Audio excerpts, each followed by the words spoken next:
नमस्कार, आप देख रहे हैं चर्चा द ट्रूथ। मैं हूं नेहा शुक्ला और हमारे साथ बहुत ही विशेष और ख़ास अतिथि जुड़ चुके हैं। अडानी ग्रुप पर एक और गंभीर आरोप लगा है और ये आरोप है कि भारत के प्रधानमंत्री नरेंद्र मोदी जब भी विदेश दौरे पर जाते हैं या फिर अन्य देशों के जो राष्ट्र प्रमुख हैं वो भारत दौरे पर आते हैं, तो इस दौरान कहीं ना कहीं जो डायलॉग्स होती हैं वो फ़ायदा व्यापारिक रूप से अगर देखा जाए, व्यापारिक लिहाज से अगर देखा जाए, तो एक विशेष ग्रुप को, जो कि अडानी ग्रुप ऑफ कंपनीज है, उनको पहुंचाती हुई दिख रही है। बहुत सारे उदाहरण जो हैं इस खुलासों में दिए गए हैं। एक उदाहरण केन्या का है कि केन्या के जो राष्ट्रपति हैं जब भारत भ्रमण पर आते हैं तो उसके कुछ ही महीनों के भीतर अडानी ग्रुप को जो है केन्या में एक प्रोजेक्ट दे दिया जाता है। इसी तरीके से बांग्लादेश में भी जो उनका पावर प्रोजेक्ट है उसे पीएम मोदी के और बांग्लादेश के जो राष्ट्र प्रमुख हैं उनसे मुलाकात से जोड़ा गया है। इसके साथ ही वियतनाम में भी कुछ इसी तरह की बातें निकल कर आई हैं, नेपाल में भी इसी तरह की बातें निकल कर आई हैं। बहुत सारे खुलासे हैं प्रधानमंत्री नरेंद्र मोदी के विदेश दौरों या फिर अन्य देशों के राष्ट्र प्रमुखों के भारत दौरे को लेकर। समझते हैं इन सभी सवालों को और इन सभी चिंताओं को या फिर इन आरोपों को। हमारे साथ जुड़ चुके हैं आत्मजीत सिंह, पॉलिटिकल एनालिस्ट हैं। बहुत बहुत स्वागत कर लेते हैं उनका चर्चा द ट्रुथ में।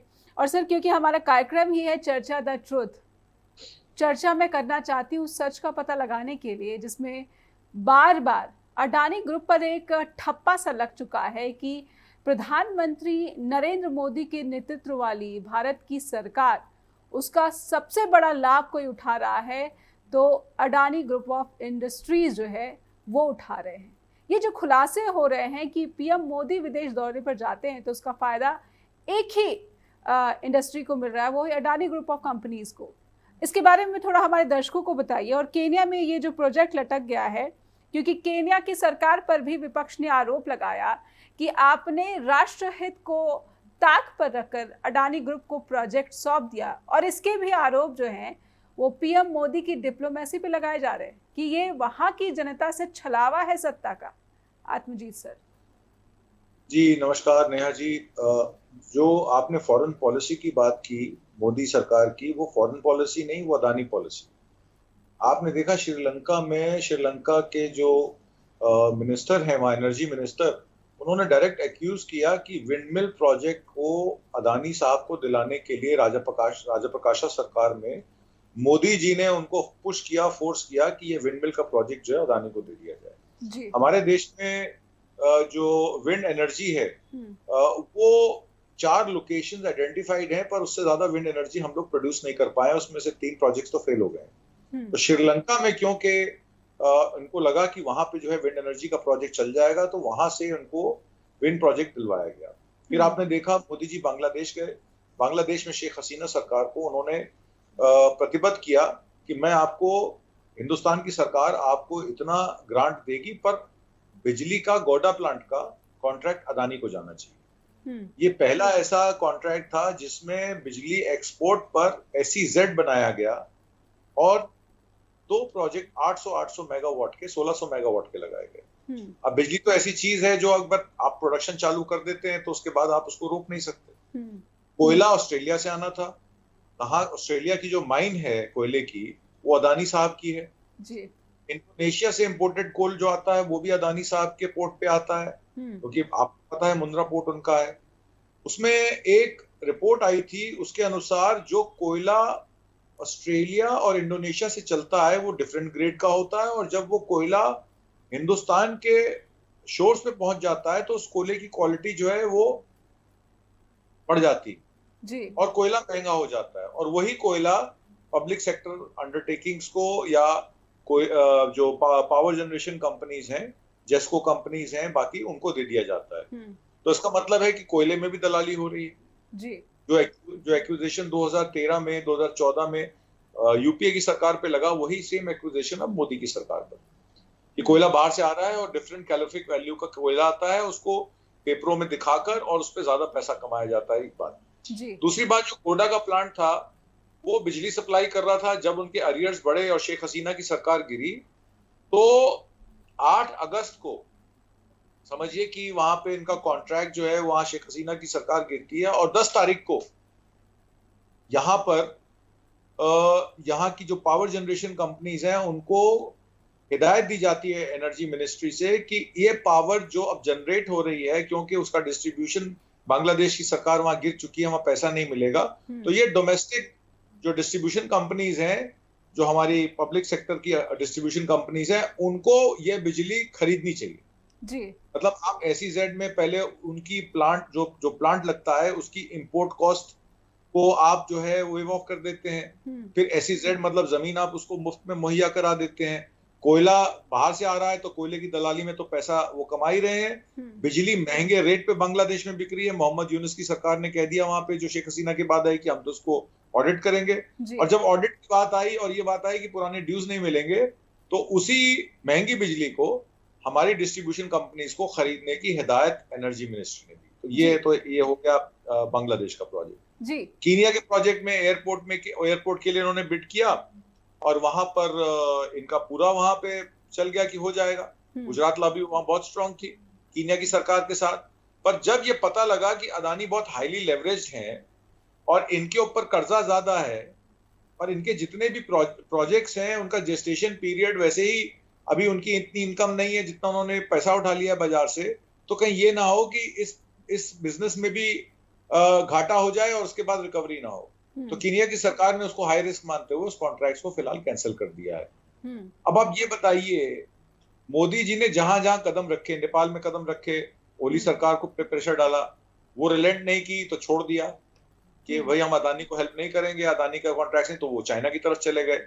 हमारी जितनी भी साउथ ईस्ट एशियन पॉलिसी है, जिसमें नेपाल है, मालदीव्स है, श्रीलंका है, बांग्लादेश है, ये सारे कंट्रीज हमसे दूर हो गए उस वजह से कि मोदी जी उनसे कहते हैं कि अगर मेरे साथ काम करना है तो अदानी को फायदा पहुंचाना पड़ेगा, और जो सरकार अदानी को फायदा नहीं पहुंचाएगी वो हिंदुस्तान की सरकार के साथ काम नहीं कर सकती।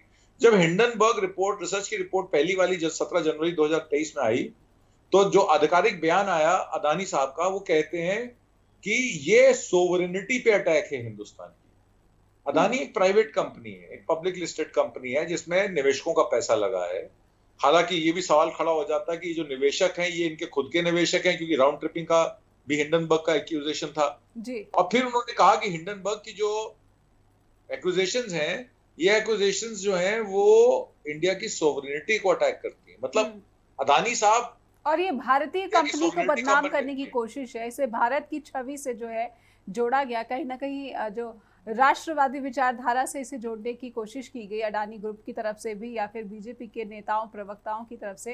लेकिन आत्मजीत जी, क्या इससे उन आरोपों को और ज़्यादा बल मिल रहा है जिसमें कहा जा रहा है कि मोदी के मित्र हैं अडानी, और ये पूरी की पूरी जो विदेश नीति है, हमारे जो पड़ोसी देशों के साथ संबंध कहीं ना कहीं डैमेज हो रहे हैं, या फिर छवि को, भारत की छवि का इन देशों की जनता के बीच में इनको झटका लग रहा है भारत की छवि को, या फिर भारत के प्रति जो है एक गुस्सा भी, चाहे वो बांग्लादेश देख लीजिए, चाहे वो श्रीलंका देख लीजिए, केनिया में भी वहाँ की विपक्ष अगर ये कहती है कि ये मोदी की डिप्लोमेसी की वजह से केनिया के लोगों पर थोपने वाला प्रोजेक्ट है। 30 सालों के लिए अगर केनिया के एयरपोर्ट के संचालन का ये कॉन्ट्रैक्ट हुआ, जिसे नेशनल एयरपोर्ट पॉलिसी को मेंड करके दिया गया, कहीं ना कहीं भारत की छवि जो है इन सभी देशों में, जितने भी देश आपने गिनाए और मैंने भी जो रिपोर्ट पढ़ी है, इसमें ऐसा लग रहा है कि भारत की छवि को ताक पर रख दिया गया, और ये कितना गंभीर है भारत की विदेश नीति के लिए। देखिए, बात बड़ी क्लियर है कि फॉरेन डायरेक्ट इन्वेस्टमेंट अगर इंडिया में आती है तो फॉरेन डायरेक्ट इन्वेस्टमेंट इसलिए आती है कि आप एनवायरमेंटल सिक्योर देते हैं, सिक्योर एनवायरमेंट देते हैं, पारदर्शिता देते हैं, और कॉन्ट्रैक्ट की वैल्यू होनी चाहिए कि कॉन्ट्रैक्ट आपने साइन किया तो in the court of law it should be enforceable. पर हमारे देश में होता क्या है, कॉन्ट्रैक्ट साइन हो जाते हैं, उस पर विवाद हो जाते हैं। बड़े बड़े प्रोजेक्ट्स जो लगे FDI से, और उसके बाद उन प्रोजेक्ट्स में जिस तरीके का हाल हुआ, बहुत सारे निवेशकों का पैसा डूब गया। आज की डेट में हमारी और चाइना के साथ हमारा जो डेट है, मतलब जो हमारा फिस्कल डेट है, जो हमारा सामान एक्सपोर्ट होता है, निर्यात होता है, जो आयात होता है, उसमें जो डिफरेंस है वो $100 बिलियन से भी ज्यादा, $120 बिलियन का डेफिसिट है हमारा। ये चीन के साथ जो हमारा फिजिकल ट्रेड डेफिसिट, जी trade deficit, sorry, trade deficit इसको बोलते जी हैं। जी फिजिकल डेफिसिट तो हमारा है ही 5.7 जी 5.8%, बट हमारा ट्रेड डेफिसिट जो है वो चीन के साथ बहुत ज्यादा बढ़ गया है, क्योंकि हमारे यहाँ से सामान को जा नहीं रहा है। जो मैन्युफैक्चरिंग में पहले अब चीन सक्षम हो चुका है जी स्टील अपना खुद बनाता है, रोलिंग स्टील बनाता है, एल्युमिनियम बनाता है, जो भी उसको सामान चाहिए, रॉ मटेरियल चाहिए, वो उसकी प्रोडक्शन वो खुद कर रहा है। पहले वो इंडिया से कुछ थोड़ा बहुत सामान जाता था, अब वहां से इंपोर्ट क्या होता है, सोलर इक्विपमेंट्स इंपोर्ट होते हैं। कौन सोलर इक्विपमेंट्स इंपोर्ट करता है? अदानी सोलर इक्विपमेंट्स इंपोर्ट करता है। और क्या आता है? मोबाइल फोन की हमारे यहाँ सिर्फ असेंबली लाइन है, उसके सारे चिप्स और उसके सारे जो इंपॉर्टेंट इंग्रेडिएंट्स हैं, बैटरी से लेके और उसकी मेमोरी चिप तक। और मैं आपको रोक रही हूँ, लेकिन ये जो आप खुलासे कर रहे हैं, मैं इसको थोड़ा सा और विस्तार से समझने की कोशिश करूंगी, लेकिन एक जिज्ञासा ये भी बढ़ रही है कि क्या ये किस विकसित भारत की कल्पना है कि विकसित भारत का सपना हम देख रहे हैं, लेकिन ये विकास तो है अडानी ग्रुप ऑफ इंडस्ट्रीज का ज़्यादा दिख रहा है, भारत के लोगों का नहीं दिख रहा है। और अडानी ग्रुप और प्रधानमंत्री नरेंद्र मोदी के संबंधों को लेकर जो खुलासे हुए हैं वो भारत की ही नहीं बल्कि भारत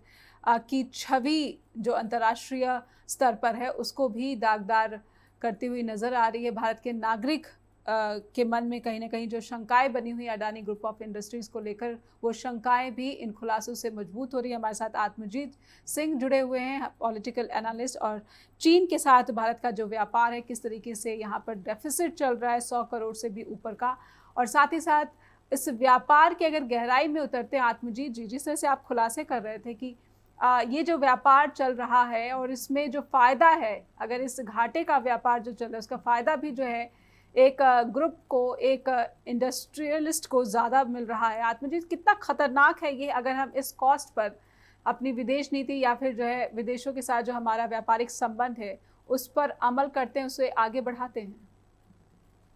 देखिए, चाइना के साथ हमारे दो प्रॉब्लम्स हैं। चाइना के साथ एक तो हमारा बॉर्डर है, 4000 किलोमीटर का अतिक्रमण चाइना ने हमारे लेह लद्दाख एरिया में कर दिया जी। बहुत सारी वार्निंग्स मोदी सरकार को मिली, मोदी सरकार ने कहा ना कोई घुसा है ना कोई घुसा था, और उसके बाद क्लियर सैटेलाइट इमेजेस जो थी दिखा रही थी कि चाइना ने अरुणाचल के ऊपर भी गांव बना लिए और पूरा बेल्ट रोड ट्रांसपोर्ट के अंतर्गत उन्होंने पूरा अपना रोड ट्रांसपोर्ट, क्योंकि उनका जो लैंडलॉक्ड है, उनको सी रूट चाहिए, तो उसके लिए वो वहां से सड़क निकाल के ले गए। ठीक है, चलिए आप सड़क निकाल के ले गए, आपने अतिक्रमण कर लिया, ये सब बातें तो जग जाहिर है। अब उसके बाद जो आप इंपोर्ट कर रहे हैं उसमें सोलर पैनल, सोलर मॉड्यूल्स और बहुत सारा ऐसा सामान, बैटरीज, फिनिश्ड प्रोडक्ट्स जो हम इंपोर्ट कर रहे हैं उसको हम एक्सपोर्ट कुछ नहीं कर रहे हैं। तो $100 बिलियन, बहुत ज्यादा, 100 करोड़ नहीं, $100 बिलियन की मैंने बात की थी। $100 बिलियन, $1 बिलियन में 8000 करोड़ रुपए होते हैं, तो $100 बिलियन में तो 80,000 करोड़ रुपए हो गए। तो 80,000 करोड़ रुपए का ट्रेड डेफिसिट हमारा सिर्फ चाइना के साथ है। और टॉप 10 कंट्रीज लें, उसमें टॉप 10 कंट्रीज जिनके साथ हमारा आयात निर्यात है उसमें 9 कंट्रीज में हम ट्रेड डेफिसिट में है। मतलब जो हम एक्सपोर्ट करते हैं उससे ज्यादा हम इंपोर्ट करते हैं। जैसे कि क्रूड ऑयल रशिया से इंपोर्ट होता है जी। सिर्फ यूएस एक ऐसा कंट्री है जिसके साथ हम ट्रेड न्यूट्रल हैं, कि मतलब जो सामान हम वहां से इंपोर्ट करते हैं वहां यहाँ से एक्सपोर्ट करते हैं, बिकॉज अमेरिका दूर है और जाहिर तौर पे ट्रांसपोर्टेशन कॉस्ट ज्यादा है, तो अमेरिका से हमारा ज्यादा इंपोर्ट नहीं है जी। जितना एक्सपोर्ट है उतना इंपोर्ट है, टेक्नोलॉजी का इंपोर्ट है। अब हम मेक इन इंडिया के टाइगर के बारे में सुन लीजिए। हमारे यहाँ मैन्युफैक्चरिंग पे बहुत जोर दिया गया, 2017 से make in tiger, make in India का टाइगर दिखाया गया, बहुत सारे ट्रेड शोज किए गए, एफडीआई लाने की बात की गई, उत्तर प्रदेश में भी, दिल्ली में भी, ऑल इंडिया लेवल पर। अब आप देखिए मेक इन इंडिया में 2014 में जहां हमारी मैन्युफैक्चरिंग 17.5% थी ऑफ द जीडीपी, वो घट के 2023 का आंकड़ा मैं आपको बता दूं 13% रह गई। तो ये 4.5-5% का जो गिरावट है मैन्युफैक्चरिंग में, तो मेक इन इंडिया का टाइगर तो ढह गया। तो जब हमारी डोमेस्टिक इनवर्ड्स पॉलिसीज भी ऐसी नहीं है जो लेबर को एम्प्लॉय कर सकें, एम्प्लॉयमेंट जनरेट कर सकें, रोजगार दे सकें या प्रोडक्शन को बढ़ा सकें, हमारी डोमेस्टिक डिमांड भी इतनी है जिसमें ज्यादातर डिमांड इंपोर्ट करके मीट की जा रही है। अगर हम अपनी डोमेस्टिक डिमांड को भी इन हाउस मैन्युफैक्चरिंग से या प्रोडक्शन से मैनेज कर लें, तो आपको ना ईस्ट की तरफ देखना है ना वेस्ट की तरफ देखना है, आप इनवर्ड्स भी देख लें तो बहुत कुछ कर सकते हैं। पर हमारी सरकार क्या है, हमारी सरकार सिर्फ उन बिजनेसेस को प्रमोट करती है जो सरकार के साथ खड़े हैं, जो सरकार को फंड करते हैं, सुप्रीम कोर्ट ने इलेक्टोरल बॉन्ड्स को भी असंवैधानिक करार दे दिया, पर उसके बावजूद ये सरकार जो है अदानी अंबानी को प्रमोट कर रही है। और मैं आपको एक बात बता दूं, अदानी पर आपको याद होगा कि मुद्रा पोर्ट पर 22,000 करोड़ के ड्रग्स पकड़े गए थे। आज तक उसके बारे में कोई खबर आपको मिली? आज राहुल गांधी ने अपने अभिभाषण में कहा कि ये जो ड्रग्स का मामला है इस पर तहकीकात क्यों नहीं होती, इसको रिपोर्ट को क्यों जो है गायब कर दिया गया मीडिया से। जी। और एक उन्होंने बहुत बड़ा इल्जाम ये लगाया कि मोदी जी को बनाने वाले मीडिया वाले हैं या अदानी अंबानी है, दूसरा कोई नहीं। मीडिया ने ही दुष्प्रचार द्वारा मोदी जी को इतना बड़ा लार्जर देन लाइफ इमेज बना के गुजरात वाइब्रेंट गुजरात मॉडल, गुजरात में देखिए खुशहाली आ गई, गुजरात में बिजनेस आ गया, ये मॉडल पूरे हिंदुस्तान में चलेगा, 15 लाख रुपए अकाउंट में आ जाएंगे, 2 करोड़ नौकरियां मिलेंगी। ये सब दुष्प्रचार जो जिस मीडिया द्वारा कराया गया, उनका साफ साफ कहना है कि ये मीडिया इन्हीं के चुनिंदा 10-12 लोगों द्वारा प्रायोजित था, जिनका 16 लाख करोड़ रुपए कर्जा माफ कर दिया गया और जिनका एनपीए आज की डेट में भी 32 लाख करोड़ रुपए हमारे और आपके टैक्स के पैसे रख रहे। जी, तो ये पूरा एक प्रोपोगेंडा था जिसका खुलासा राहुल गांधी ने हरियाणा की रैली में किया है, लेकिन एक खुलासा उन्होंने जो है अग्निवीर योजना और भारतीय सेना के लिए जो हथियारों की खरीद है उससे जुड़ा भी किया है। आत्मजीत जी, मैं उस खुलासे को भी आपके ज़रिए थोड़ा विस्तार से समझना चाहती हूँ कि कितना ख़तरनाक है अगर भारतीय सेना के लिए जो हथियारों की खरीद है वो कॉम्प्रोमाइज़ की जाती है सिर्फ एक इंडस्ट्री को फ़ायदा पहुंचाने के लिए। तो क्या कहीं ऐसा लग रहा है कि हर सेक्टर में अडानी ग्रुप का बोलबाला, और अगर भगवान करे कि सब कुछ सही रहे, भारत के नागरिक के सामने वो स्थिति ना आए कि आम नागरिक के हाथ खाली रहें और ऐसा इंडस्ट्रियलिस्ट जिस पर आरोप लग रहे हैं कि उसका जो काला धन है विदेशी बैंक खातों में जमा है वो चला जाए और भारत देखता ही रह जाए, और खास करके तब जब भारत एक युवा देश और डेमोग्राफिक डिविडेंड का बहुत ही स्वर्णिम काल इससे गुजर रहा है। जी, राहुल गांधी ने आज ये कहा कि अग्निवीर क्या है मैं आपको बताता हूं। जी, पहले आपको याद है कि 1 रैंक 1 पेंशन होता था, अफसरों की जेब में पैसा जाता था, थोड़ा पैसा उधर गया, अडानी को हथियार खरीदवाने का काम मोदी सरकार ने किया, डिफेंस कॉन्ट्रैक्ट्स लेके। आपको याद होगा राफेल विमान के ऑफसेट कॉन्ट्रैक्ट को अनिल अंबानी की नवंबर में 2017 में बनी कंपनी को दे दिया गया, जबकि उससे पहले उनका कोई ट्रैक नहीं था। इसी तरीके से डिफेंस के कॉन्ट्रैक्ट्स जैसे कि ड्रोन्स के, मिसाइल्स के और बहुत सारी चीजों के कॉन्ट्रैक्ट्स अब अदानी को दिए जाते हैं, जिनमें अदानी का डिफेंस मैन्युफैक्चरिंग में पहला कोई प्रायर रिकॉर्ड नहीं है, जबकि हमारी हिंदुस्तान एरोनॉटिकल लिमिटेड HAL है और भी हमारी एजेंसियां हैं जो इसको सरकार के ऑर्डर्स पर एज पब्लिक सेक्टर कर रही थी, जी, बना रही थी, दे रही थी। और वो कॉन्ट्रैक्ट्स अब प्राइवेट क्षेत्र में जाके कि डिफेंस भी प्राइवेट क्षेत्र में जाएगा, और उसमें सबसे बड़ा बेनिफिट जो है वो अदानी और अंबानी को दिया गया। उन्होंने ये कहा कि जवानों को पेंशन देने की बजाय अदानी को डिफेंस कॉन्ट्रैक्ट दिए जा रहे हैं। इजराइल इन हथियारों को मैन्युफैक्चर करती है, अदानी उस पर अपनी स्टैंप लगाता है और भारत की सरकार को हमारे टैक्स के पैसे से इन हथियारों को बेचा जाता है। अडानी को लगाया गया है इन विदेशी हथियारों को हमारे देश में लाने के लिए। अग्निवीर को न पेंशन मिलेगी न शहीद का दर्जा मिलेगा। अब सोचो हिंदुस्तान का क्या होगा। इसका नाम सिर्फ अग्निवीर है, इसका सच्चा मतलब जवान की पेंशन, शहीद का दर्जा छीन लिया जाना है। बड़ा क्लियरली उन्होंने इस बात को बोला। तो उसमें अब रह क्या गया कहने के लिए। जी, कहीं ना कहीं ये अग्निवीर का मसला जो है एक बहुत ही संवेदनशील मसला है। ऐसे में हथियारों को लेकर और अडानी ग्रुप को लेकर राहुल गांधी ने जो हरियाणा की धरती से ये खुलासे किए हैं, क्या आपको लगता है कि ये खुलासे उन सैनिकों के परिवारों को या फिर उन जवानों के परिवारों को, जवानों के सपने को भी कहीं ना कहीं एक बहुत बड़ा ठेस पहुंचाएगा जो भारतीय सेना में जाने का सपना देख रहे हैं, तैयारी कर रहे हैं? आत्मजीत जी। जी, इसमें देखिए उन्होंने 2 चीजें कही। उन्होंने कहा कि किसानों की फसल और नस्ल दोनों को डिस्ट्रॉय करने का प्लान। जी। पहले तो किसानों को इन्होंने झूठा वादा किया कि हम 24 फसलों पर MSP देंगे।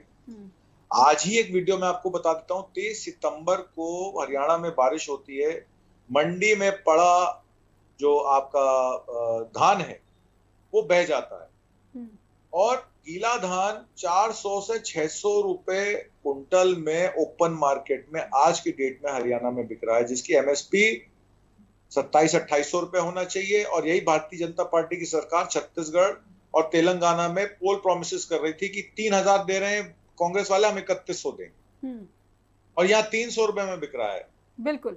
शंभू और खनौरी पे बैठे किसानों को कहा जाता है कि ये देशद्रोही हैं, और उनके बच्चों को जो आर्मी में नौकरी लेते थे उनको अग्निवीर बना दिया गया है। और डिफेंस का सारा पैसा जो सैलरीज और पेंशन का है वो अदानी को डिफेंस कॉन्ट्रैक्ट्स देने में लगा दिया गया। तो ये जो डाइवर्जन ऑफ फंड्स है, चाहे वो डिफेंस के क्षेत्र में हो या किसानी में, आपको पता है एफसीआई के कॉन्ट्रैक्ट सारे अदानी के पास है जी।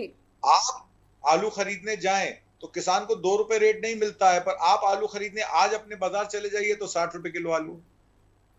तो अब आप बताइए ये 2 रुपए और 60 रुपए का डिफरेंस जो है ये किस बनिए की जेब में जा रहा है? तो ये एक्यूजेशन है राहुल गांधी की कि ये मिडलमैन खड़े किए गए हैं आपकी जेब काटने के लिए।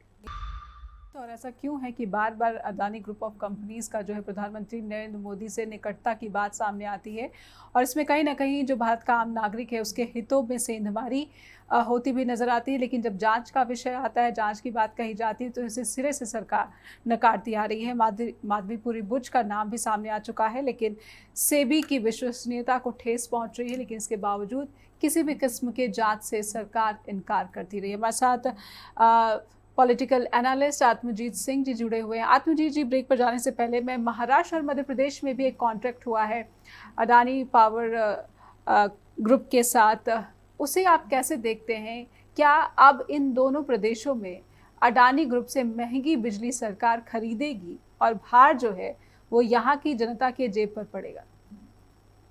देखिए, जो महाराष्ट्र का कॉन्ट्रैक्ट है वो मार्च से इन्होंने एक एलओआई इशू किया जी। अब देखिए कॉन्ट्रैक्ट का मैं आपको छोटा सा एक उदाहरण देके फिर इस पे आता हूँ। राजस्थान में लाइव स्ट्रीमिंग का कॉन्ट्रैक्ट एएनआई की स्मिता प्रकाश को मिला।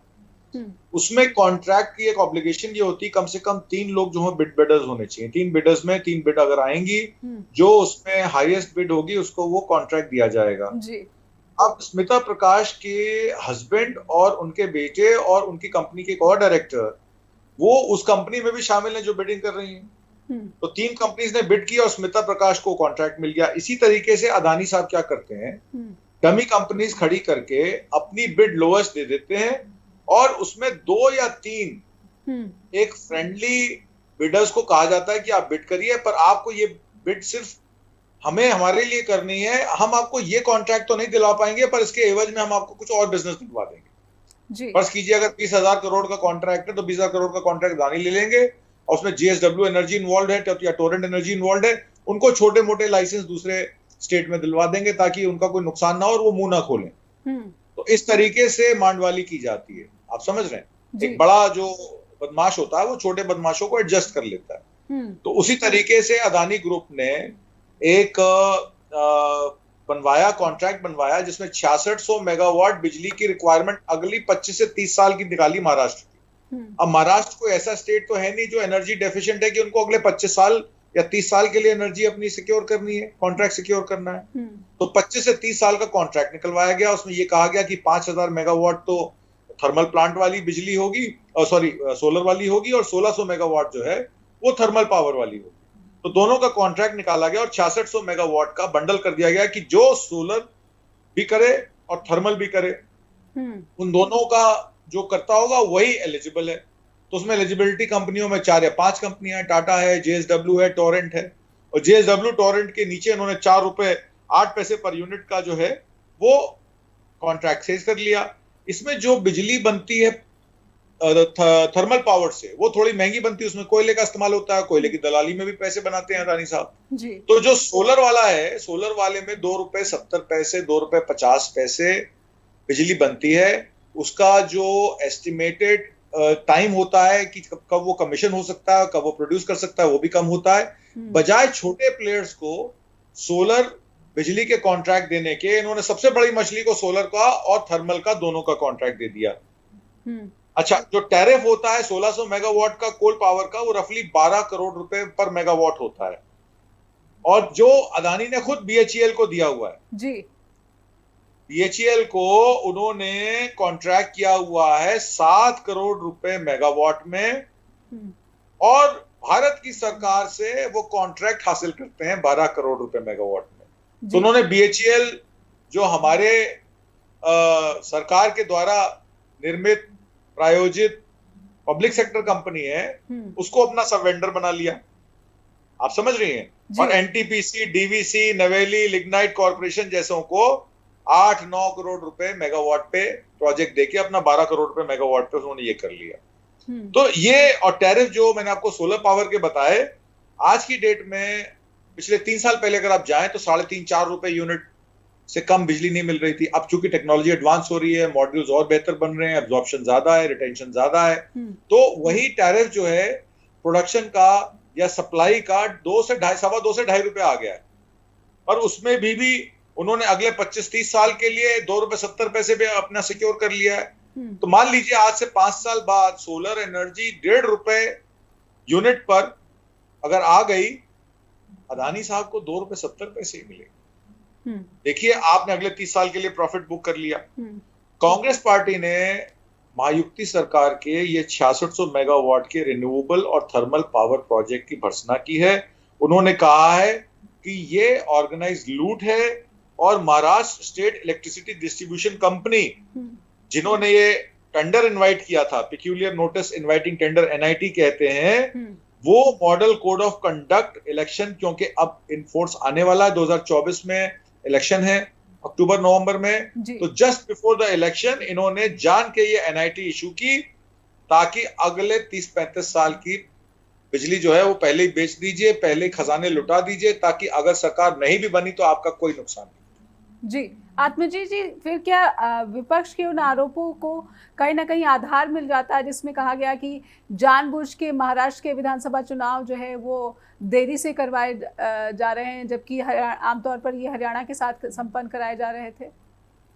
देखिए, विधानसभा के इलेक्शन देरी से इसलिए कराए जा रहे हैं कि मोदी जी अब पूरे कॉन्फिडेंट नहीं है। लोकसभा इलेक्शन में 400 पार का नारा लगाने वाले 240 पे सिमट गए। जी। हरियाणा स्टेट इलेक्शन में जो खबरें आ रही हैं, हर जगह से आवाज आ रही है, 50 से 65 सीटें कांग्रेस पार्टी की आ रही हैं। इसका मतलब है clear majority, brute majority Congress party की होने वाली।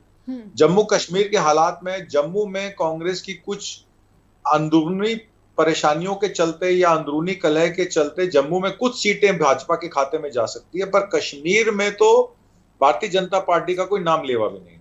वहां सिर्फ एनसीए, पीडीपी है, और कांग्रेस पार्टी एनसी के साथ गठबंधन में है। इन्होंने बहुत कोशिश की इंजीनियर राशिद को छोड़कर वहां पे जिन लोगों को जमात इस्लामी को बैन किया गया था पुलवामा की घटना के बाद, उनको फिर से इंडिपेंडेंट इलेक्शन लड़ने पे अलाउ कर दिया है। एआईपी के 34 कैंडिडेट एक ही सिंबल पे लड़ रहे हैं। ये भी सवाल खड़ा हो जाता है, इलेक्शन कमीशन एक ही सिंबल पे कैसे लड़वा रहा है? तो महाराष्ट्र का जो इलेक्शन डिले हो रहा है, या उसको समय से जब उसकी असेंबली जब भंग होनी है उससे जस्ट पहले कराया जा रहा है, वो इसलिए कि ये हरियाणा और जम्मू कश्मीर में तापमान देखना चाहते हैं क्या है। और अगर तापमान ऐसा हुआ कि मोदी जी को लगा कि महाराष्ट्र में मेरे हाथ से चली जाएगी, तो कोई बड़ी बात नहीं है, महाराष्ट्र में राष्ट्रपति शासन लगा दें और इलेक्शन ना भी हो, कोई बड़ी बात नहीं, मेरा ये कहना है। जी, बहुत बड़ी आशंका आपने जताई है कि कुछ और सवालों के साथ, कि क्या भारत की जो जनता है ये इन सब खुलासों या फिर इन सब सवालों को लेकर चिंतित भी नज़र आती है, क्योंकि कहीं ना कहीं भारत की जो जनता है उसके सामने बड़े मुद्दे महंगाई, बेरोज़गारी का ज़्यादा है, और इसीलिए जो कांग्रेस की घोषणा पत्र भी अगर हम देखते हैं तो उसमें इन्हीं वादों और गारंटियों के आसपास पूरे वायदे और जो है घोषणाएं की जाती रही हैं। और आत्मजीत जी से अगला सवाल मैं लेना चाहूँगी। आत्मजीत जी, कांग्रेस के नेतृत्व में विपक्ष लगातार इन खुलासों को आगे रखता आ रहा है, लेकिन उतना ज़्यादा गहरा प्रभाव जो है भारतीय जनता के बीच नहीं देखा जा रहा है। इसका क्या ये पूरा का पूरा दोष आप मीडिया को देना चाहेंगे, या फिर ये सब इतनी सफाई से हो रहा है और जांच जिस तरीके से लगातार इसको नकारा जा रहा है, ये भी बात है कि न पारदर्शिता दिख रही है, ना ही जो है इस मसले पर कोई सच्चाई आम लोगों के बीच पहुंच पा रही है? मैं इसकी एग्जाम्पल आपको देता हूं। जैसे कि किसानों का इल्जाम था कि एफसीआई के गोदामों पे ताला अदानी का लगेगा, तो फिर जैसे डाटा बिकता है वैसे ही आटा बिकेगा। वही बात सच हो गई जब सेबी प्रमुख जो लिटरल एंट्री के द्वारा ब्यूरोक्रेट, आपको पता है सेबी के चीफ जो होते हैं वो ब्यूरोक्रेसी से आते हैं जी। पर ये फर्स्ट लिटरल एंट्री थी जिसमें माधुरी पुरी बुच को सेबी का चीफ बनाया गया। माधुरी पुरी बुच उस सेबी की चेयरपर्सन है जिसको सुप्रीम कोर्ट ने आदेश दिया कि हिंडनबर्ग रिपोर्ट जो अदानी के खिलाफ आई है 17 जनवरी 2023 को, उसकी तहकीकात की जाए। जी। 24 रिपोर्टों में रिपोर्टें दी गई सुप्रीम कोर्ट में, जिसमें काफी सारी रिपोर्टें इनफैक्ट माधुरी पुरी बुच के चेयरपर्सन होते हुए दी गई। फिर पता लगा कि जो उनके हस्बैंड हैं वो अदानी एंटरप्राइज के एक डायरेक्टर के घनिष्ठ मित्र हैं। यही नहीं, बहुत सारा उनका करोड़ों रुपया एक ग्लोबल फंड में लगा है जिसकी चाबी विनोद अदानी के पास है, जिन पे हिंडनबर्ग रिपोर्ट ने ही एक्यूज किया है कि वो राउंड ट्रिपिंग करके अदानी के शेयर को 100 रुपए से 4000 रुपए पहुंचा दिए। तो सेबी की मेंबर और उसके बाद 2022 से डायरेक्टर चेयरपर्सन रही माधुरी पुरी बुच पे सीधा इल्जाम लगता है कि उनके हाथ अदानी के साथ मिले हुए हैं। और वही सुप्रीम कोर्ट मॉनिटरिंग कमेटी जो बैठी है, जो रिपोर्ट मांग रही है हिंडनबर्ग पर, सेबी उनको वो रिपोर्ट दे रही है जिसकी चेयरपर्सन माधुरी पुरी बुच। फिर पता लगता है कि माधुरी पुरी बुच के जो तार हैं खाली अदानी से नहीं जुड़े हैं, अजीत डोवाल के बेटे शौर्य डोवाल के साथ भी जुड़े हैं। क्योंकि वो जिस कैपिटल कंपनी में सिंगापुर में कुछ टाइम थी, उसमें शौर्य डोवाल जो है वो पहले से जुड़े हुए हैं इस कंपनी में। अब आप ये बताइए कि इतनी सारी गड़बड़ियां हैं तो क्या इसकी पीएससी या लोक लेखा समिति द्वारा जांच नहीं होनी चाहिए? क्या सुप्रीम कोर्ट ने जो 23 रिपोर्टें ली सेबी से, क्या फिर से उनको रिविजिट नहीं करना चाहिए? क्या माधुरी पुरी बुच को रिजाइन नहीं करना चाहिए? आज हालात ये है कि जो संस्थाएं, ऑटोनोमस बॉडी हमारे निवेशकों का, हमारे ऑर्डिनरी सिटीजन्स का और उनके पेंशन के पैसे के संरक्षक है, वही भक्षक बन गई है। क्योंकि एलआईसी भी इन्वेस्ट करती है स्टॉक मार्केट में, जिसमें हमारा निवेश है, जीआईसी भी करती है और स्टेट बैंक ऑफ इंडिया भी करता है, सारे नेशनलाइज बैंक करते हैं जी। तो कल को मान लीजिए मार्केट, अगर अदानी डूबेगा तो मार्केट भी डूबेगी, मार्केट डूबेगी तो हम निवेशकों का पैसा भी डूबेगा। और सेबी को तो पहले ही जांच करनी चाहिए थी। 2017-18 में एक कंडीशन जो होती है एफपीआईज की, फॉरेन पोर्टफोलियो इन्वेस्टर्स, उसमें एक बड़ा इंपॉर्टेंट एक पॉइंट था जिसमें ये कहा जाता था कि जितने भी डायरेक्टर्स होंगे उस एफपीआई के, उनका डिस्क्लोजर देना जरूरी है इससे पहले कि वो एफपीआई इंडियन सेकेंडरी मार्केट में या स्टॉक मार्केट में शेयर्स खरीदे। ठीक है, इन्होंने उस कंडीशन को वेव ऑफ कर दिया कि डायरेक्टर्स की लिस्ट देने की एफपीआईज को जरूरत नहीं है। मतलब बेनामी एफपीआईज अब हिंदुस्तान में शेयर खरीद बेच रही हैं। और वो बेनामी कंपनियां कौन है? जो पावर परचेज इक्विपमेंट 2014 के बाद खरीदा गया, वो इक्विपमेंट तो चाइना से आया पर उसकी बिलिंग जो है वो अबू धाबी और दुबई से हुई विनोद अदानी की कंपनी द्वारा। तो 8,000 करोड़, $1 बिलियन उस समय 8,000 करोड़ रुपए ज्यादा दिए गए विनोद अदानी की कंपनी को कि अगर 100 रुपए का माल 120 रुपए में बिल हो रहा है तो 20 रुपए विनोद अदानी के पास जा रहे हैं। तो पावर परचेज इक्विपमेंट जो शुरुआत में थर्मल पावर प्लांट्स लगाए अदानी ने, उसमें 8,000 करोड़ की राउंड ट्रिपिंग हुई। वो पैसा एक्सेस इनवॉइस करके, एक्स्ट्रा इनवॉइस करके विनोद अदानी के पास पहुंच गया। और वही पैसा शेल कंपनीज द्वारा जो 10-12% शेयर थे बाजार में, वो अदानी के शेयर्स को उछाल किया गया। उस पे एलआईसी, एसबीआई से इन्वेस्टमेंट कराई गई।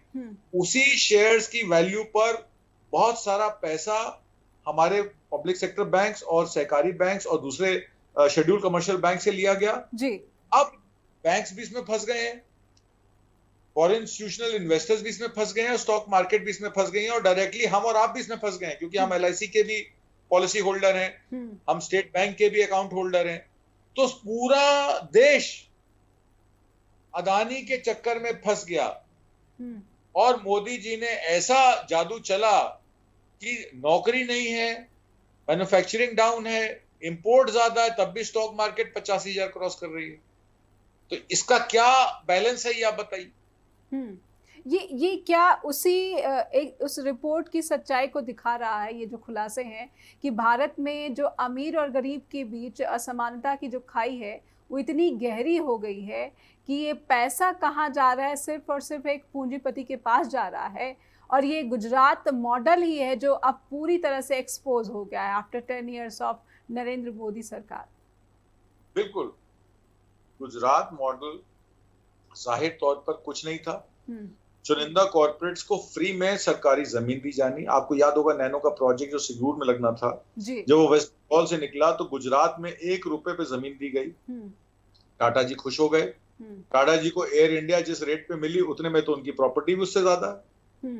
तो इसमें सब शामिल हैं, टाटा क्या, अदानी क्या, अंबानी क्या, जो सरकार जो बेनिफिट दे रही है। क्योंकि मनमोहन सिंह सरकार ने कह दिया था कि हम लैंड एक्विजिशन एक्ट में गरीबों की जमीनें इकट्ठी करके कॉर्पोरेट्स के लिए हम दलाली नहीं करेंगे।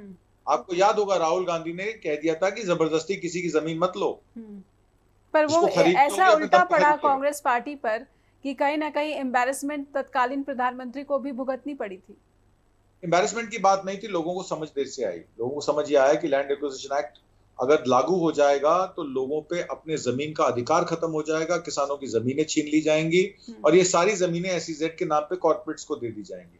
राहुल गांधी ने ये होने नहीं दिया और ये सारे कॉर्पोरेट्स 2013 में मोदी जी के पास गए और नवंबर 2013 में मोदी जी RSS के पास गए।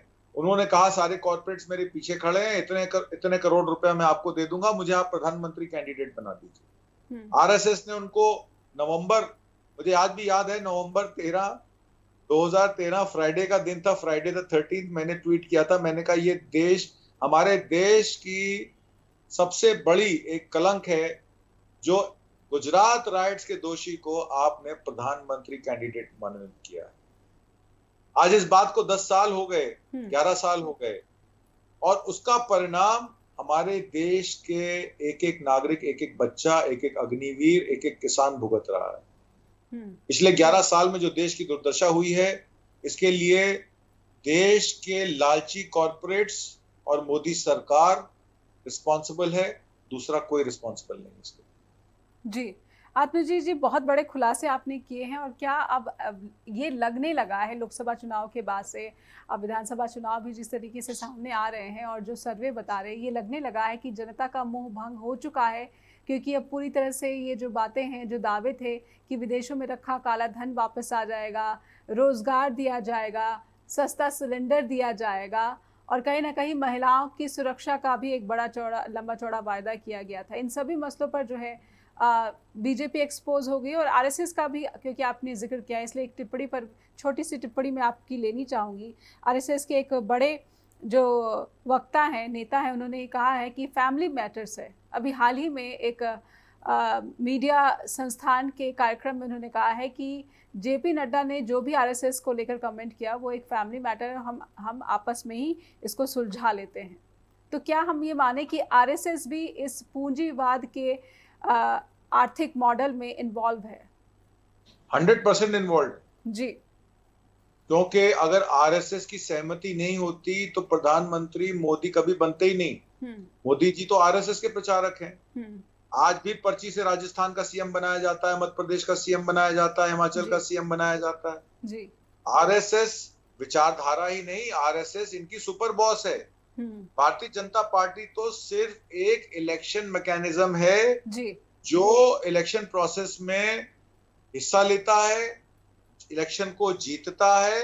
उसकी विचारधारा, उसकी कथनी करनी, उसकी सारी पॉलिसीज RSS द्वारा ही बनाई जाती हैं। और RSS की विचारधारा का भारत की जनता की तरक्की से कोई लेना देना नहीं है। दिल और धड़कन RSS है। जी, बहुत बहुत धन्यवाद करना चाहूंगी आत्मजीत जी, आपने समय निकाला और चर्चा के साथ जुड़े। दर्शकों के सामने हमने ये रखने की कोशिश की है आपके जरिए, आपके माध्यम से, कि अडानी ग्रुप को लेकर जो खुलासे हो रहे हैं उनको तह तक जाकर समझने की ज़रूरत है और इसके लिए भारत की सरकार को जांच से इनकार नहीं करना चाहिए, क्योंकि जब जांच होगी तो बहुत सारे खुलासे होंगे और देश की जनता को पता चलेगा कि आखिर ये जो आरोप लग रहे हैं ये किसी विदेशी ताकत की साजिश नहीं है, बल्कि जब परतें खुलेंगी तो भारत का नागरिक जो है हक्का बक्का रह जाएगा। बहुत बहुत धन्यवाद करना चाहूँगी आपका, लेकिन फीडबैक अवश्य भेजते रहिए info@justbroadcasting.com और neha@justbroadcasting.com पर भी। धन्यवाद।